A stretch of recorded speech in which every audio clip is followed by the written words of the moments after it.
برادران ملت اسلامی، السلام علیکم ورحمۃ اللہ وبرکاتہ۔ الحمد للہ وکفا وسلام علی حبیبہ المصطفیٰ، اما بعد فاعوذ باللہ من الشیطان الرجیم، بسم اللہ الرحمن الرحیم۔ ان ینصرکم اللہ فلا غالب لکم وان یخذلکم فمن ذا الذی ینصرکم من بعدہ وعلی اللہ فلیتوکل المؤمنون۔ صدق اللہ مولانا العظیم۔ بارگاہ رسالت معاب صلی اللہ علیہ وسلم میں درود پاک کا ہدیہ پیش کریں۔ اللہم صلی علی سیدنا و مولانا محمد معدن الجود والکرم وآلہ واصحابہ الکرام وابنہ الکریم وبارک وسلم صلاة دائمتا سرمدا ابدا۔ اللہ عز و جل قرآن عظیم میں فرماتا ہے، اگر اللہ تمہاری مدد کرے تو کوئی دوسرا غالب آ ہی نہیں سکتا۔ ان ینصرکم اللہ فلا غالب لکم، تم پر کوئی غلبہ حاصل نہیں کر سکتا اگر اللہ تمہاری مدد کرے۔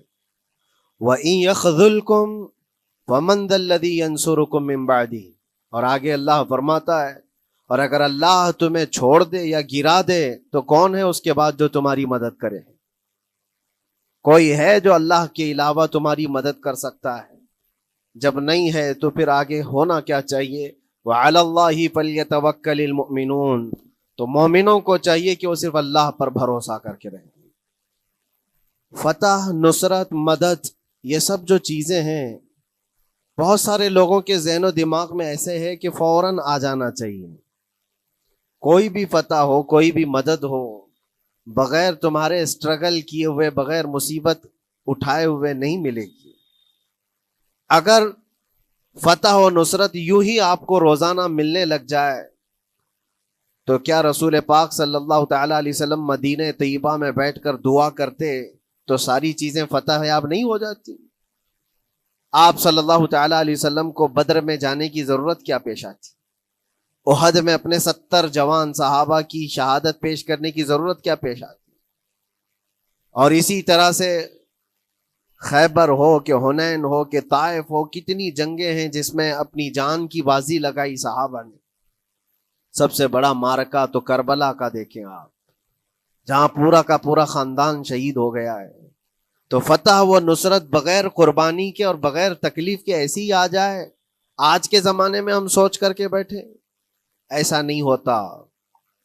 اسلام زندہ ہوتا ہے ہر کربلا کے باہر، اور اللہ کی مدد آتی ہے، یہ بھی نہیں ہے کہ نہیں آئے گی۔ کچھ لوگ مایوس ہوتے ہیں، کچھ لوگ نروس ہو جاتے ہیں اور بھاگنے پر مجبور ہوتے ہیں۔ یہ امتحانات کی گھڑی ہوتی ہے۔ ایک حدیث پاک میں آپ کو بتاتا ہوں، اللہ کے نبی صلی اللہ تعالیٰ علیہ وسلم ارشاد فرماتے ہیں کہ آخر زمانے میں ایک ایسی عظیم جنگ ہوگی ایمان والوں کی اور رومیوں کے درمیان۔ کفار و مشرکین ہیں اور مسلمین ہیں۔ اس کو ملحمۃ الکبریٰ کہا گیا ہے، قیامت سے قریب ہونے والی یہ سب سے بڑی جنگ ہے۔ اسی سے آپ اندازہ لگائیں، اللہ کے حبیب صلی اللہ علیہ وسلم ارشاد فرماتے ہیں کہ اس میں کفار و مشرکین 80 جھنڈوں کے نیچے آئیں گے، اور ہر جھنڈے کے نیچے 12,000 کی فوج ہوگی، جو تقریباً حساب کرنے پر 9,60,000 کی فوج بن جاتی ہے۔ اگر وہ مومنین سے مقابلہ کرنے کے لیے اتنی بڑی فوج ایک جگہ جمع ہوتی ہے تو پھر اس جنگ کا اندازہ کریں کتنی بڑی۔ اس کو الملحمۃ الکبریٰ کہا گیا ہے اس لیے کہ اس میں گوشت کے چھیتڑے اڑیں گے۔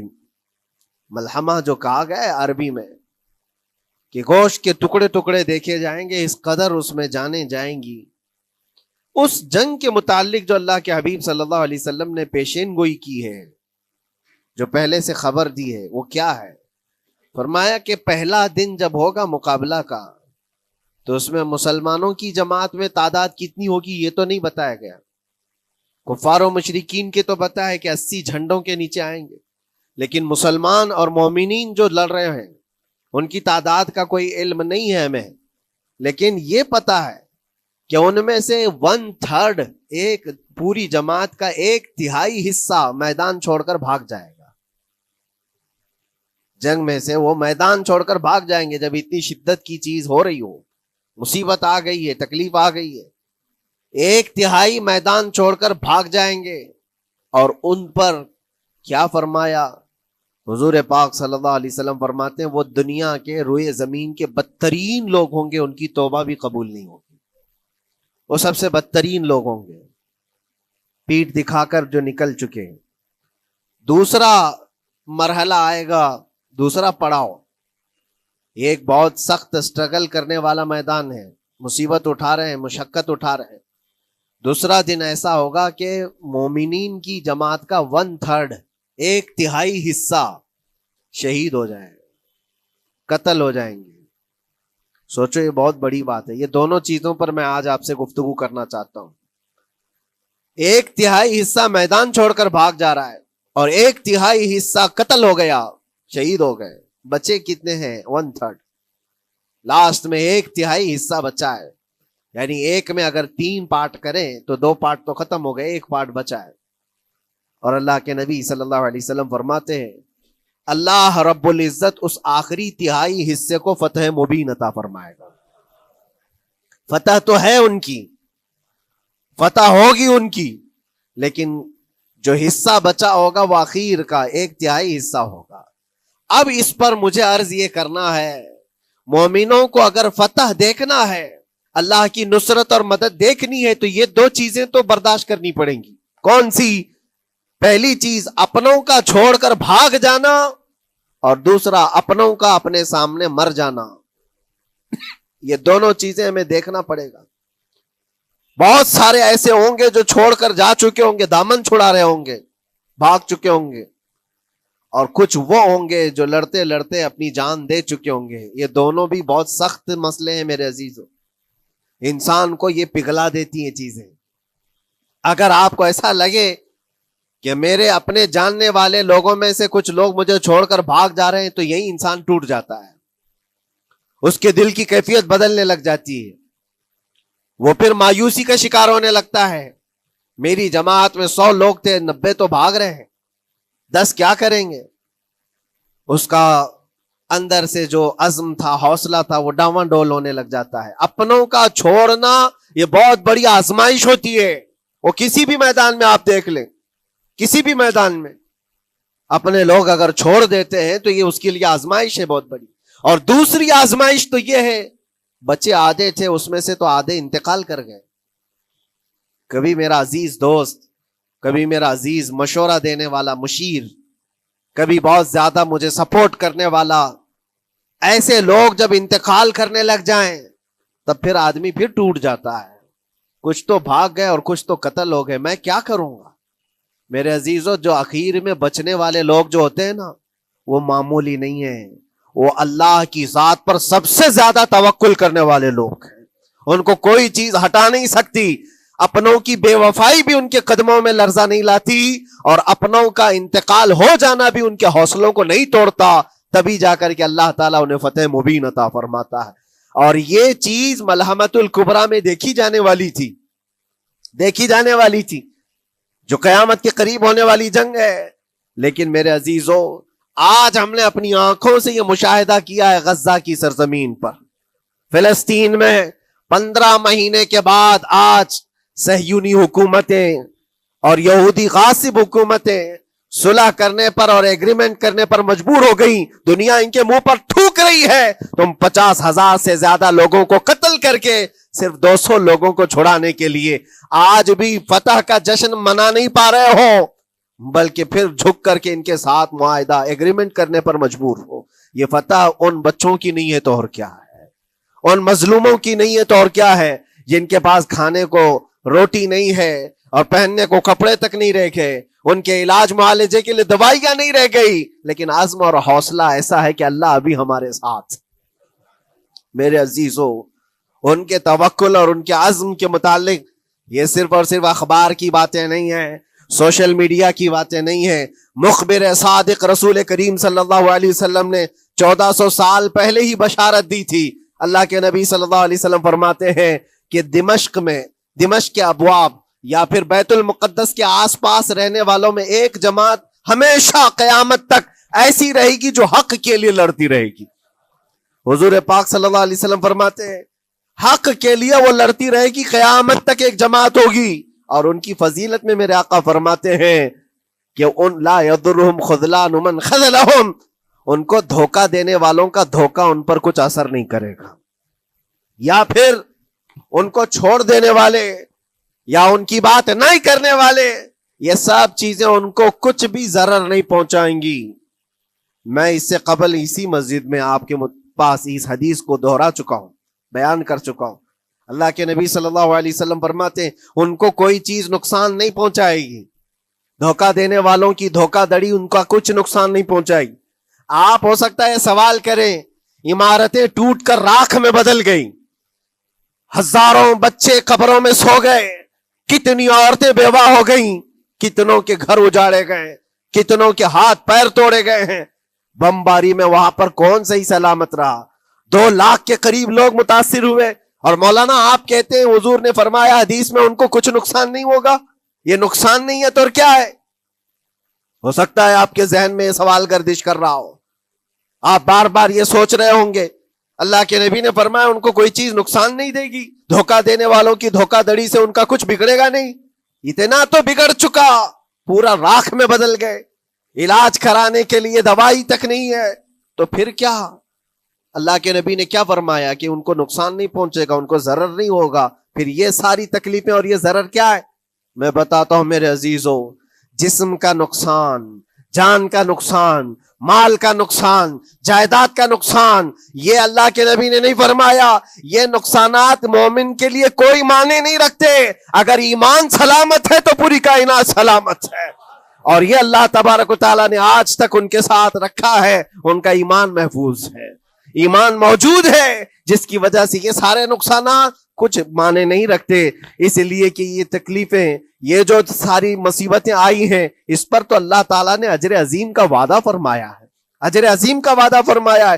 ہاں اگر ایمان ہی چلا جاتا تو پھر کون سی جنت ملتی، کون سی خوشبو جنت پاتے؟ کچھ نہیں ہوتا. ایمان سلامت ہے، جس کی وجہ سے انہیں دنیا میں بھی اللہ سرخروئی عطا فرمائے گا. ایک بھی جگہ سے کہیں ان نہتے مسلمانوں کو جو غریب مظلوم ہیں اور ٹوٹے پوٹے ہاتھوں اور ٹکڑے پہنے ہوئے بچے ہیں، ان کو کوئی یہ نہیں کہتا کہ یہ ظالموں کے لوگ ہیں، بلکہ ہر کوئی یہ کہتا ہے ایک ظالم کے خلاف جس کے پاس دنیا کے سارے آئٹم پاور ہیں، لیکن یہ نہتے بچے کھڑے ہیں، دعائیں بھی ان کے ساتھ ہیں اور رحمت الہی بھی ان کے ساتھ ہے. سلام ہے ان غزہ کے مظلومین کو. اور وہاں تو بچے، مرد تو مرد، عورتیں. آپ نے سنا ہوگا ان جوان لڑکیوں کا، میں نے دیکھا تھا، وہ کہہ رہی تھی کہ ہم رات کو برقع پہن کر کے اور رات کو ہم حجاب پہن کر کے سو جاتی ہیں، اس لیے کہ بمباری میں جب گھر تباہ ہو جاتے ہیں، صبح لوگ لاشیں اٹھانے آتے ہیں تو کہیں ہم بے پردہ لاشوں میں نہ مل جائیں. سلام ان بہنوں کو. آج وہ عورتیں سبق لیں ان سے جن کو اللہ نے ہر طرح کی نعمتیں دی ہے. تمہارے گھر میں جائیداد بے پناہ ہے، مال و دولت بے پناہ ہے، کپڑے روز بدلنے کے لیے تمہارے پاس ہیں، سب رکھ کر کے تم عورتوں کو، آج ہم بازاروں میں جو بے پردہ دیکھتے ہیں، یہ شادی محلات میں ہر جگہ جو عورتوں کی بے حیائی اور بے پردگی دیکھ کر پھر میں سوچتا ہوں سلام ان بہنوں کو جو موت کی رات بھی حجاب ہٹانا نہیں چاہتی، اس لیے کہ دنیا سے جائیں تو اللہ کی بارگاہ میں حجاب کے ساتھ جائیں. یہ ایمان ہو تو پھر اللہ تبارک و تعالیٰ کی مدد بھی آتی ہے، نصرت الہی آتی ہے. مجھے بتاؤ میرے عزیزوں، 50,000 کا خون کر دینے والا وہ ظالم اور غاصب اسرائیل، وہ اپنے 200 قیدیوں کو چھوڑا کیوں نہیں سکا؟ وہ حاصل کیوں نہیں کر سکا 200 لوگوں کو؟ بلکہ ان میں سے 5 لوگوں کو کیوں نہیں حاصل کر سکا؟ 50,000 کو قتل کر ڈالا، اور وہ بھی سیویلینز کو، شہریوں کو جن سے تمہارا مقابلہ ہے، ان کی موت کی تو کوئی خبر ہی نہیں آتی. جو تم سے برسر پیکار ہیں، جو لڑ رہے ہیں، ان کے موت کی خبر نہیں آتی. بچوں کی موت، عورتوں کی موت، ہاسپٹل میں موت، یہ سارا جو ناچ دیکھا گیا ہے 15 مہینے سے ہم دیکھتے آئے. لیکن افسوس اس بات کا ہے میرے عزیزوں، اللہ کا عذاب ان ظالم بادشاہوں پر بھی آئے گا جو ان کی موتوں پر دیکھ کر تماشے کر رہے ہیں. وہ اپنی عیاشیوں میں مصروف ہیں، وہ اپنے عیش قدوں میں شراب نوشی اور کباب خوری پر مصروف ہیں، اور ان بچوں کی تڑپتی ہوئی لاشوں پر وہ اپنی کرسیاں سجائے بیٹھے ہیں. وہ عرب کے ظالم بادشاہ کہاں ہیں؟ جن کے گھروں میں سونے کے ٹوائلٹ بنائے گئے ہوں، جو سونے کی کرسی پر بیٹھ کر کے حکومت اور تخت بچھاتے ہوں، میرے عزیزو ان کی بھی پکڑ آنے والی ہے، آپ انتظار کرو، کیونکہ اللہ تعالیٰ قرآن میں فرماتا ہے وَسَيَعْلَمُ الَّذِينَ ظَلَمُوا أَيَّ مُنْقَلَبٍ يَنْقَلِبُونَ، ان قریب ظلم کرنے والے یہ پہچان لیں گے کہ اللہ ان کو کس پلٹی میں گرائے گا، وہ کس پلٹی میں، کس کھائی میں جا کر کے گریں گے۔ اندازہ کرو، ظالم صرف وہی نہیں ہے جو بمباری کرتا ہے اور قتل عام کرتا ہے، ظالم وہ بھی ہے جو تماشائی بن کر کے لوگوں کا سپورٹ کرتا ہے، ان لوگوں کو سراہتا ہے جو ظلم کر رہے ہیں۔ افسوس کا مقام ہے، وہ چیختے رہ گئے، چلاتے رہ گئے ہیں، اور پھر اخیر میں وہ بچوں نے پکار کر کے یہ بھی کہا ہمیں کسی جگہ سے مدد کی امید نہیں ہے، نہ ہمارے پڑوسی ملک سے، نہ کسی بہت بڑے مسلم بادشاہ سے، ہمیں امید ہے فتح کی اور مدد کی تو پروردگار عالم سے ہے۔ اور یقیناً مومنوں کے لیے اللہ نے یہی فرمایا وَعَلَى اللَّهِ فَلْيَتَوَكَّلِ الْمُؤْمِنُونَ، اور مومنوں کو چاہیے کہ صرف اللہ ہی پر بھروسہ کریں۔ میں نے دیکھا ہے میرے عزیزو، یہ دنیا صرف اور صرف لالی پاپ پکڑا سکتی ہے تمہیں، ان کے ہاں مدد کی کوئی گنجائش نہیں ہے، یہ ہمارے ساتھ کھیلتے ہیں، ان کے دلوں کے اندر سے رحم غائب ہے، یہ بچوں کی تڑپتی ہوئی لاشوں کو دیکھ کر کوئی آواز تک نہیں اٹھاتا، جو آواز اٹھانے والا اس کو کیس کر کے بند کر ڈالیں گے۔ جو بھی اگر مظلوموں کے لیے آواز اٹھائے، ان کا پرچم لہرائے، تو کتنے تو یہاں پر FIR ہو گئے، بند کر دیے گئے۔ کیوں؟ مظلوموں کے لیے آواز اٹھانا کیا یہ ہمارا رائٹ نہیں ہے، ہمارا حق نہیں ہے؟ تم ظالموں کے لیے علل اعلان بات کر سکتے ہو، ہم مظلوموں کی بات بھی نہیں کر سکتے؟ کیسی بات ہے میرے عزیزو، ہم جس دنیا میں جی رہے، اسی لیے میں آپ سے کہتا ہوں اٹھو وہ گھر نہ حشر نہ ہوگا پھر کبھی، دوڑو کہ زمانہ چال اپنی چل گیا، قوت عشق سے ہر پست کو بالا کر دو، دہر میں نام محمد سے اجالا کر دو۔ تمہارے پاس طاقت و قوت نام کی کوئی چیز ہے تو وہ ایمانی طاقت ہے، باقی کوئی چیز، کوئی طاقت و قوت تمہاری مدد نہیں کرے گی۔ وہ قوت ایمانی ہے جو بدر میں صحابہ کے ساتھ تھی، وہ قوت ایمانی ہے جو احد میں بھی صحابہ کے ساتھ تھی، وہ ایمانی طاقت و قوت کا جوش ہی ہے جو 4000 ہوتے تو 40,000 پہ بھاری ہوا کرتے تھے، وہ ایمانی طاقت و قوت ہی ہے جس پہ اللہ کی مدد اور نصرت آتی ہے۔ آج مومنو، آپ سب سے زیادہ اللہ پر توکل کرو، اللہ پر بھروسہ کرو۔ میں نے دیکھا ہے میرے اپنے معاملات میں 8 مہینے تک میں اسٹرگل کرتا رہا، پل پل دیکھتا رہا، اور ایسی زمین پر مجھے لٹایا جاتا جہاں فرشی بھی نہیں ہے، پتھروں کی زمین پر لیٹ لیٹ کر کے ہماری کمر ٹوٹنے پر آتی۔ اس وقت لوگ یہ کہتے فلاں کی طرف سے مدد آ جائے گی، فلاں کی طرف سے مدد آ جائے گی، ہم نے یہ لائن بھی لگا دی ہے، یہ سورس بھی لگا دیا ہے، ہر طرف دیکھتا رہا، اخیر میں پھر یقین ہوا مدد کہیں سے نہیں، میرے پروردگار سے ہی آئے گی۔ اللہ ہی مدد کرتا ہے مومنوں کی، بس یہ ہے کہ صبر ضروری ہے اور تھوڑی مصیبت اٹھانا ضروری ہے، اس لیے کہ مزاج ہے اسلام کا، اسلام زندہ ہوتا ہے ہر کربلا کے بعد۔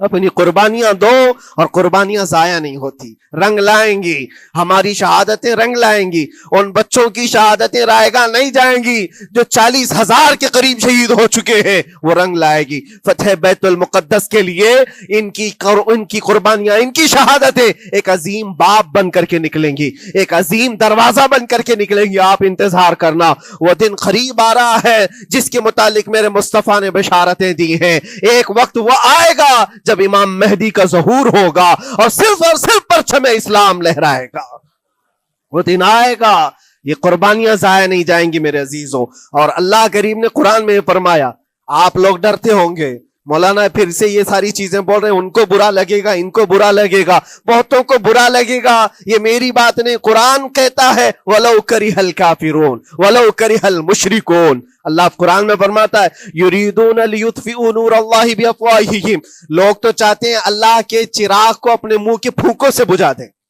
اللہ کے چراغ کو اپنے منہ کے پھونکوں سے بجھا دیں۔ اللہ کا چراغ اسلام ہے، اللہ کا چراغ یہ قرآن ہے، اللہ کا چراغ رسول پاک کی ذات ہے، اور ظالم یہ چاہتے ہیں اپنے منہ کے پھونکوں سے اس چراغ کو بجھا دیں۔ اور قرآن کہتے ہیں واللہ متم نورہ، اللہ تعالیٰ اپنے نور کو، اپنے چراغ کو مکمل کر کے رہے گا اور پوری دنیا میں غالب آ کر رہے گا۔ آخر میں یہ جملہ اللہ نے فرمایا اگرچہ کافر یہ بات ناپسند کرتے ہوں، اگرچہ مشرک یہ بات ناپسند کرتے ہوں، میں نہیں کہہ رہا، اللہ کہہ رہا ہے یہ بات تو بری لگے گی ہی۔ ایسا کیوں بولتے ہیں؟ اس لیے کہ یہ ہونے والا ہے جو قرآن نے کہا۔ یاد رکھو زمین اوپر جا سکتی ہے، آسمان نیچے آ سکتا ہے، لیکن میرے رب کا فرمان کبھی ٹل نہیں سکتا۔ جو قرآن نے کہا ہے وہ ہو کر رہے گا، اور اسی پر ایمان ہم سب مومنوں کی شان ہے، ہم سب مومنوں کی شان ہے۔ بس آپ کے لیے ذمہ داری یہ ہے، آؤ ان برائیوں کی وادیوں سے جس میں پڑے ہوئے ہو، نوجوانوں سے میں گزارش کرتا ہوں تمہاری نمازوں کا حساب کر لو، تمہارے اپنے اعمال کا حساب کر لو۔ اللہ کی مدد کو پکارتے ہو تو یقیناً اپنے چہرے صاف تو کر لو، اپنے دلوں کو پاک تو کر لو، اپنے اعمال، اپنی پیشانیوں کو مسجدوں کے سجدوں سے سجا تو لو۔ پھر مانگنے میں تمہیں ایک مزہ بھی آئے، ایک لطف بھی آئے، رحمان کی بارگاہ میں ہاتھ اٹھائیں تو آپ کو لطف بھی آئے، اپنے لیے بھی اور مظلومین کے لیے بھی مانگنے میں مزہ تو آئے۔ لیکن جب آج ہاتھ اٹھاتے ہیں تو پھر یہ دل میں بات آتی ہے فجر تو قضا کر کے سویا تھا، عشاء تو پڑھا نہیں تھا، اور میرے حالات یہ ہیں، حرام کھایا ہوا ہے، کسی کا مال غصب کیا ہوا ہے۔ ان تمام معاملات کو لے کر کس طرح سے ہاتھ اٹھاؤ گے اللہ کی بارگاہ میں؟ پہلے اپنے آپ کو پاک کر لو میرے عزیزو۔ جب صاف ستھرے ہو جاؤ تو پھر اللہ کی مدد بھی آئے گی۔ اس لیے کہ دنیا میں ہم نے دیکھا ہے صاف پیالہ لے کر کے آؤ گے تو دودھ بھی ڈالا جا سکتا ہے اور مٹھائی بھی دی جا سکتی ہے، لیکن پیالے میں ہی کیچڑ بھر کر کے لاؤ تو دودھ دینے والا کیا اس میں دودھ ڈالے اور مٹھائی دینے والا کیا اس میں مٹھائی ڈالے۔ یہ تو دنیا والوں کا دستور ہے، بلا تشبیہ و بلا تمثیل۔ اپنے پاک دلوں کو لے کر اللہ کی بارگاہ میں جاؤ تو فوراً تمہارے لیے مدد بھی آ جائے، فوراً مدد بھی آ جائے۔ اللہ کریم ان غزہ کے نہتے اور مظلوم مسلمانوں کی فتح کو سدا قائم و دائم رکھے، اور ان کے ٹوٹے پھوٹے بکھرے گھروں کو اللہ تعالیٰ پھر سے آبادی عطا فرمائے، ان کے کمزوروں کو مولا طاقت و قوت عطا فرمائے، ان کے شہیدوں کو مولا اجر عظیم نصیب فرمائے، ان کی بیواؤں کو مولا صبر جمیل عطا فرمائے، ان کے یتیموں کو مولا طاقت و قوت عطا کرے، ان کی مسجدوں کی آواز اور ان کی گونج کو مولا پھر سے بلندی عطا فرمائے، اور ان کے صبر اور ان کے استقامت اور ان کے حوصلے کو مولا پورے دنیا کے مومنین کے دلوں میں قائم عطا فرمائے۔ ان کے ہر طرح کے حوصلے، ان کے صبر اور ان کے مجاہدانہ استقلال کو مولا ہم سب کے لیے ذریعے نجات عطا فرمائے۔ ہماری نسلوں کے لیے اللہ تعالیٰ ایک سبق آموز حکایت عطا فرمائے۔ مولا کریم تیرے دربار میں دعا ہے ہم سب کو بزدلوں کی جماعت سے نجات عطا فرما۔ مولا ہم کو منافقین اور مشرکین اور کافرین کے وسوسوں اور ان کے تمام فتن و شرور سے محفوظ فرما دے۔ ہم سب کو ظالموں کے ظلم سے بچا، فتنوں کے فتنے سے بچا، شرین کے شر سے بچا، حاسدین کے حسد سے بچا، جلنے والوں کی جلن سے محفوظ فرما۔ خدایا قدیر و جبار آخری سانس تک ہمارے ہاتھوں کو غیروں کے سامنے پھیلنے سے محفوظ فرما دے۔ تو اپنا اور اپنے حبیبوں کا محتاج بنائے رکھ۔ وآخر دعوانا ان الحمدللہ رب العالمین۔ السلام علیکم۔